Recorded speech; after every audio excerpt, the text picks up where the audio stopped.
રાજકોટ જિલ્લા પંચાયતની સાધારણ સભામાં જિલ્લા પંચાયતના માનનીય અધ્યક્ષા પ્રવીણાબેનના આમંત્રણને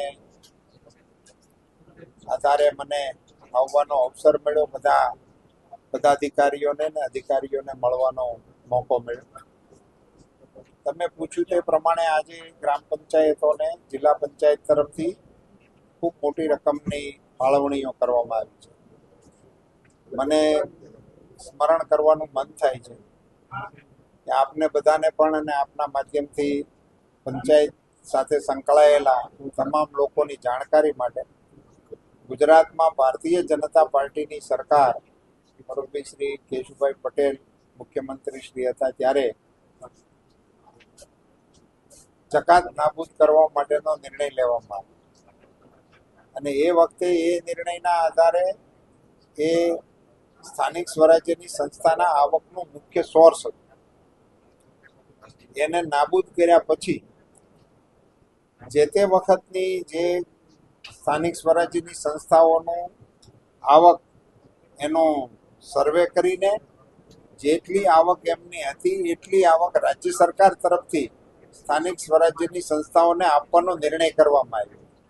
એના ભાગરૂપે આજે ગુજરાતની ભૂપેન્દ્રભાઈ પટેલની સરકારે ઘણા સમયથી આ પડતર પ્રશ્નને ઉકેલીને ગ્રામ પંચાયતોના હિતમાં નિર્ણય કરીને આ રકમની ફાળવણી કરી છે, જેના આધારે અહીંયા આજે પંચાયતોને એ ગ્રાન્ટની ફાળવણી કરવામાં આવી છે.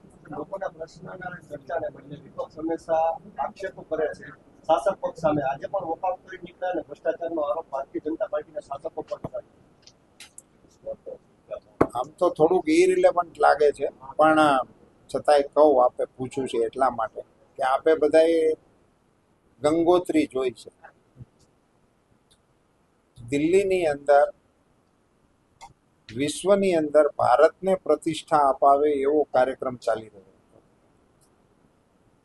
આર્ટિફિશિયલ ઇન્ટેલિજન્સના અનુસંધાને વિશ્વભરના દેશો, વિશ્વભરની સંસ્થાઓ ત્યાં ઉપસ્થિત હતી અને એમાં ભારતે કરેલી પ્રગતિની ચોમેર ચર્ચાઓ, જેની આજે પણ વિશ્વમાં ખૂબ સુખદ નોંધ લેવાય છે, એ એક વિષય છે.